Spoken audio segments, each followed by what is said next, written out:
Meus queridos, estamos caminhando para mais um estudo do Evangelho de João. E por falar em João na ilha de Patmos. Eu gostaria de ressaltar um pouco sobre esse discípulo de Jesus. Foi o único discípulo que não foi martirizado, mas não foi por falta de tentativa, porque ele foi colocado em um caldeirão de azeite fervendo a mando do imperador, mas por um milagre, pela proteção divina, mostrando que Deus ele cuida de todos nós. Aquele homem de Deus, ele saiu sem nenhum ferimento daquele caldeirão de azeite fervendo. E depois eu vou querer perguntar a Deus por que só João, os outros discípulos, eles foram martirizados, mas João, Deus permitiu que ele sobrevivesse. Mas não foram dias fáceis para João. Depois de sair dali, sabe o que foi que fizeram? Levaram João para a ilha de Patmos. E João, na ilha de Patmos, ele, de fato, ele recebeu uma revelação de Deus. Ele recebeu a revelação e ali escreveu o livro do Apocalipse. Patmos era uma ilha no mar Mediterrâneo, onde João foi exilado por causa do Evangelho, das boas novas da salvação. E de acordo com a tradição mais antiga, João de Patmos é o apóstolo João. As fontes mais antigas dizem que foi o apóstolo João que escreveu o livro do Apocalipse. Ele escreveu na sua velhice, já ali chegando aos 100 anos. Também há outra evidência do próprio livro que nos aponta isso, a autoridade. O autor escreveu para várias igrejas, como a autoridade de um líder reconhecido. Jesus não teria entregado uma revelação tão importante a uma pessoa que não seria reconhecida pela igreja. E por isso que lá fala que esse livro chegou até João. E os temas que abordam esse livro maravilhoso, que é exatamente um livro tão importante quanto o Evangelho e quanto as 3 epístolas que ele escreveu, então totalizando 5 livros escritos por João. Um Evangelho, 3 epístolas e o livro profético, que é o livro do Apocalipse. Os temas, tanto do livro do Apocalipse como do Evangelho de João, falam sobre a divindade de Jesus e o contraste entre o bem e o mal. Se existe um ponto de encontro entre o Evangelho de João e o livro do Apocalipse, é exatamente isso. A divindade de Jesus e o contraste entre o bem e o mal.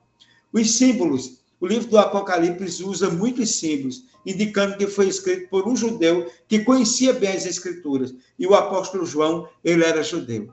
Não é interessante nós sabermos disso?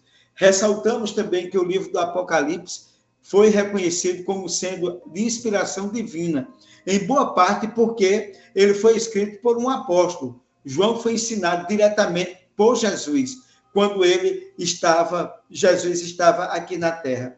Uma visão de uma outra pessoa que não tivesse a autoridade de um apóstolo, provavelmente não seria tão bem aceita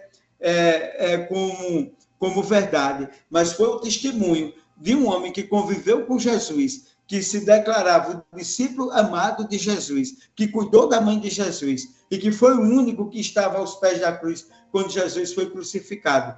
E esse testemunho final, no livro do Apocalipse, nos ensina muito, nos dá muita certeza, nos dá um vislumbre maravilhoso de como será o céu. Já apresentado também no Evangelho de João, no capítulo 14, onde ele enche o coração da gente de esperança, quando ele diz, não se turbe o vosso coração.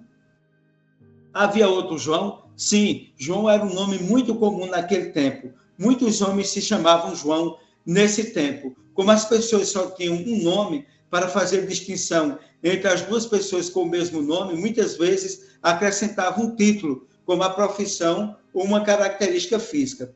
Dentro da igreja primitiva, nós ressaltamos, só havia um homem conhecido apenas como João, que era o líder conhecido.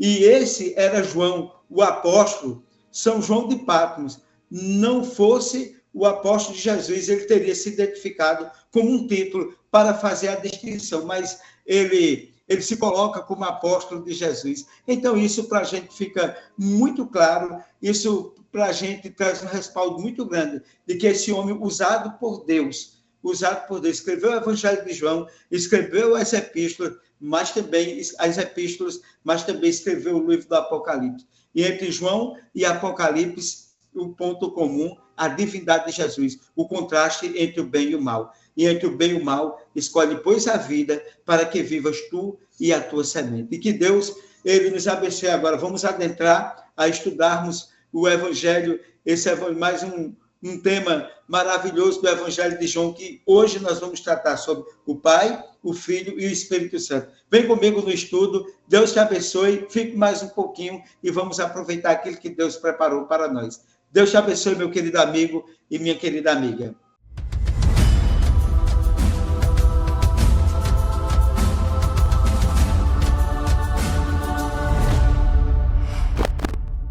Meus queridos amigos, minhas queridas amigas, meus irmãos, é motivo de grande alegria, mais uma vez neste sábado, nós estarmos reunidos para a recapitulação do estudo da Bíblia, da lição que trata sobre temas do Evangelho de João.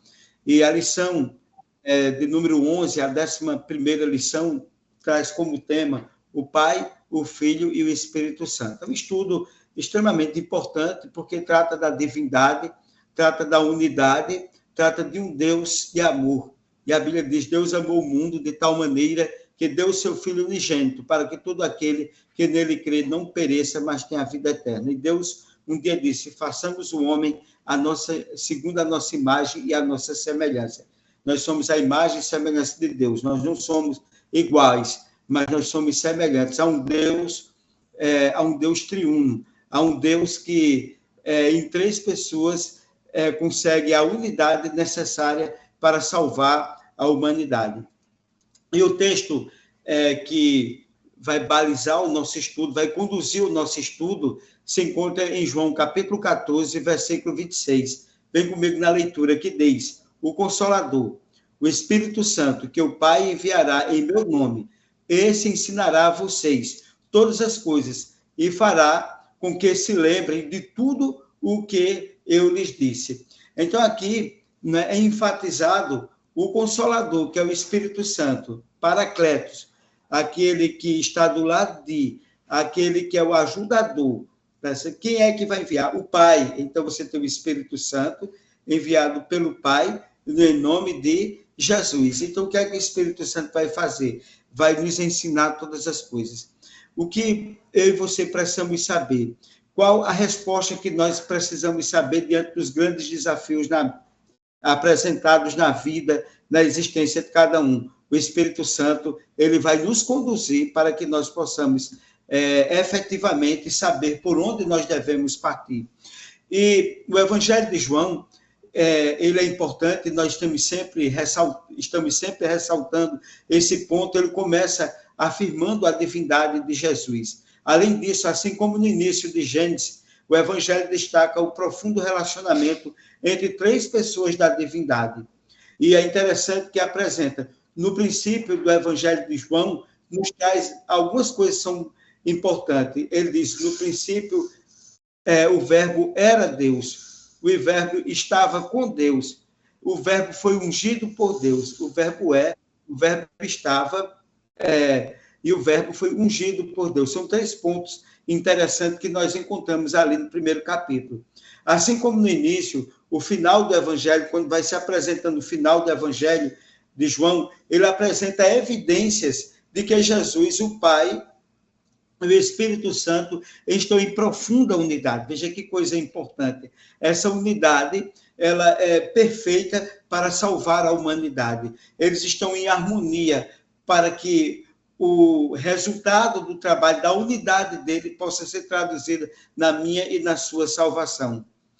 O primeiro tópico da lição, que trata sobre o Pai Celestial, mostra-nos o Evangelho de João, apresentando inicialmente a divindade de Jesus. Além disso, assim como no início de Gênesis, o Evangelho evidencia, e é importante ressaltar, o profundo relacionamento entre as 3 pessoas da divindade. Façamos o homem conforme a nossa imagem, segundo a nossa semelhança. Está lá no livro de Gênesis. E aqui, conforme o texto que nós lemos no capítulo 14 do Evangelho de João, apresenta-nos o Pai, o Espírito Santo sendo enviado pelo Pai, né, e Jesus intermediando para que o plano da salvação ele chegasse até o ser humano. Então, as palavras de Jesus, quando ele proferia, eram as palavras do Pai. O ensino de Jesus era o ensino do Pai. Jesus foi enviado pelo Pai. Então, ou seja, as palavras, o ensino e o envio, ele vem de uma direção só, de um princípio de unidade. E, para tanto, o Evangelho, que significa as boas novas da salvação, é muito claro em afirmar: Jesus, ele veio como enviado de Deus, com a missão de salvar a humanidade e revelar a verdadeira natureza do Pai. É, portanto, impossível dissociar o Pai, dissociar do Filho, o Filho do ministério do Pai. Por isso que ele diz: eu e o Pai somos um. Existe uma unidade de duas pessoas distintas que estão unidas em um só propósito, em uma só intenção, que é exatamente buscar e salvar a humanidade.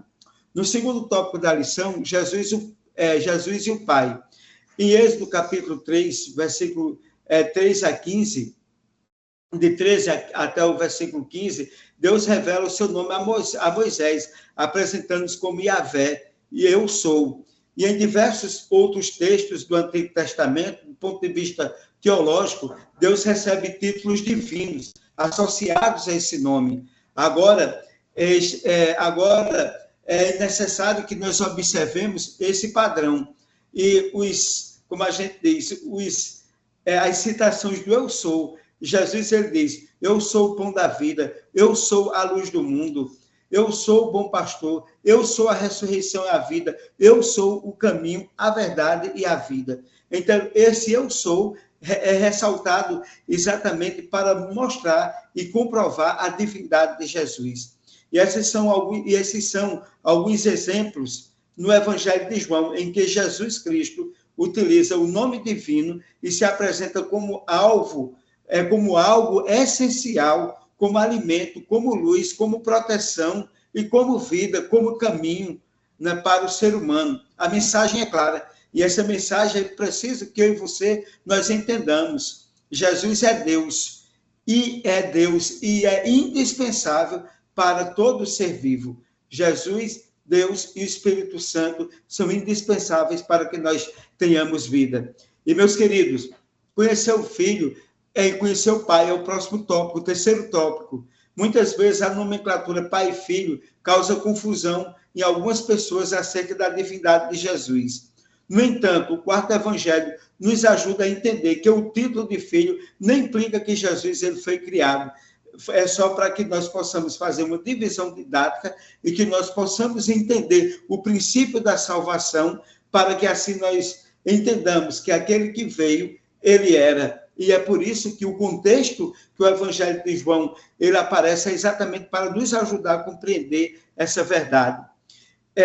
Ou seja, o Filho ele é Deus como o Pai, ele é Deus como o Pai, ele e o Pai são um, e dá a vida, o Filho dá a vida como o Pai também dá a vida, e o Filho tem a glória própria como o Pai.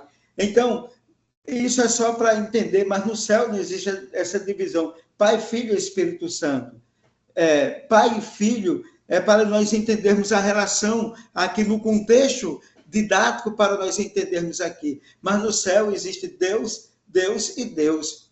Ou seja, segundo as Escrituras, Jesus estava em plena posse de suas atribuições divinas.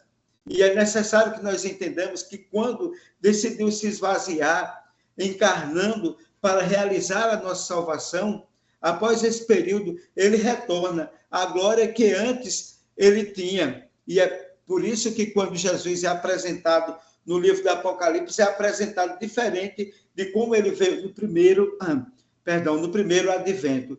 Então, para tanto, é necessário que nós possamos compreender, e o Evangelho de João vai nos dar o vislumbre exatamente para que nós possamos compreender tanto a natureza do Pai como a natureza do Filho. Ou seja, é necessário entender que essa nomenclatura não pode causar confusão na nossa mente, e principalmente porque dessa compreensão vai depender a compreensão que nós devemos ter também da salvação. Então, o quarto evangelho, ele vem exatamente, que é o Evangelho de João, vem para nos ajudar a entender que Jesus, ele é Deus, Emmanuel, é Deus conosco, o Deus que se revelou, porque no princípio era o verbo estava com Deus e o verbo era Deus. O quarto tópico da lição, o Espírito Santo. Então, nós temos Deus Pai, Deus Filho, né? E agora nós temos Deus Espírito Santo.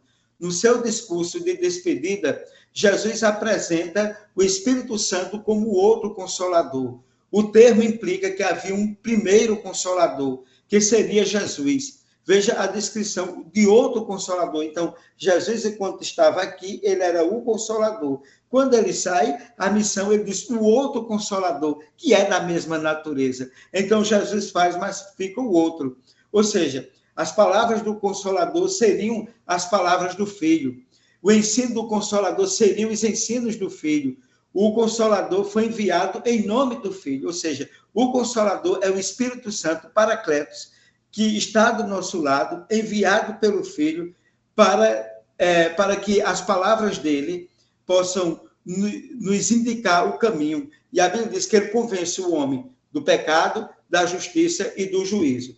Para tanto, talvez não tenhamos percebido o padrão presente nesses versos.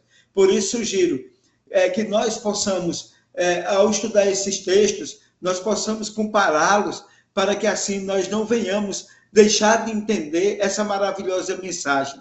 E o que é que nós podemos perceber? Que esse outro Consolador que está em João 16 é exatamente o Espírito Santo. Então, você tem Deus Pai, Deus Filho e Deus Espírito Santo.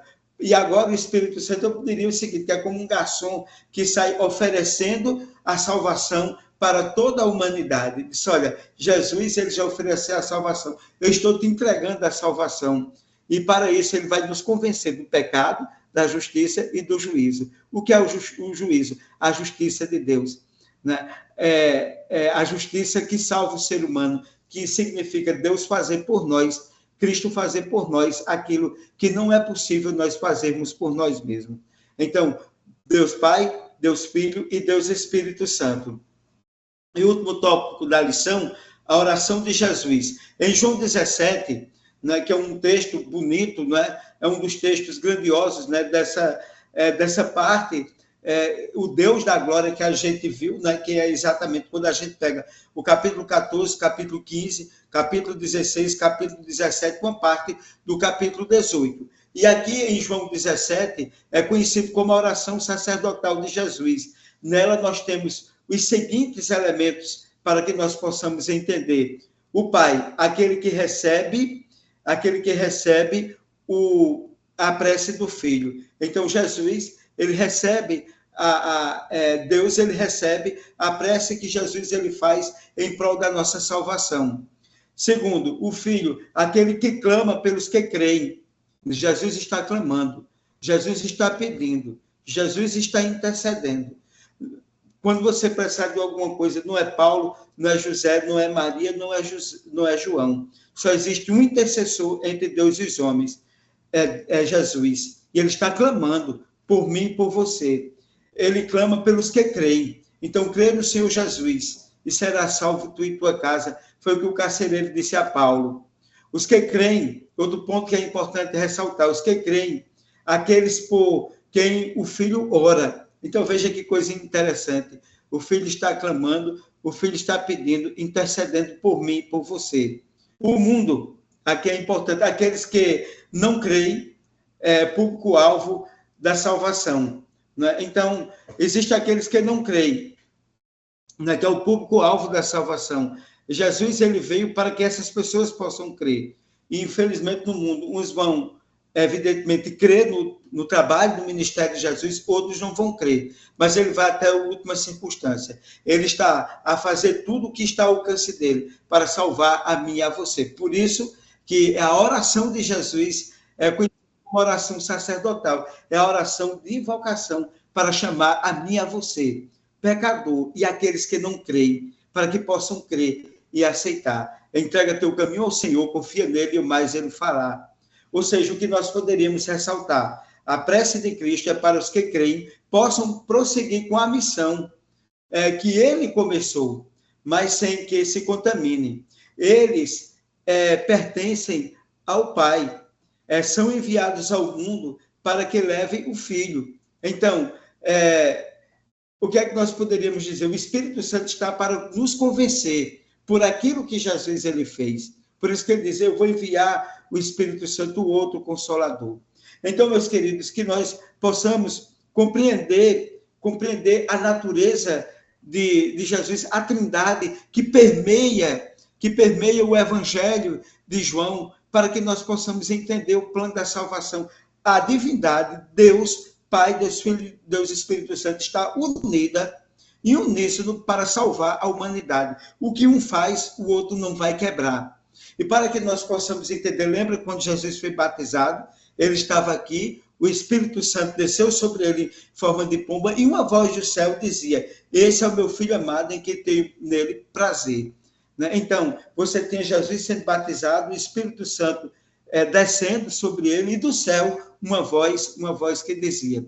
Então, portanto, o que é que nós poderíamos ressaltar, como a gente leu em João 14, versículo 26, o Consolador, o Espírito Santo, o Pai enviará em meu nome, olha mesmo, o Espírito Santo, o Consolador, que o Pai enviará em meu nome, vos ensinará a vocês, ele ensinará a vocês todas as coisas e fará com que se lembrem de tudo o que ele disse. Então, aqui a gente tem a divindade unida no propósito, salvar a humanidade. Que nós possamos aproveitar essa oportunidade. A porta da graça está aberta. O céu todo, Deus está unido.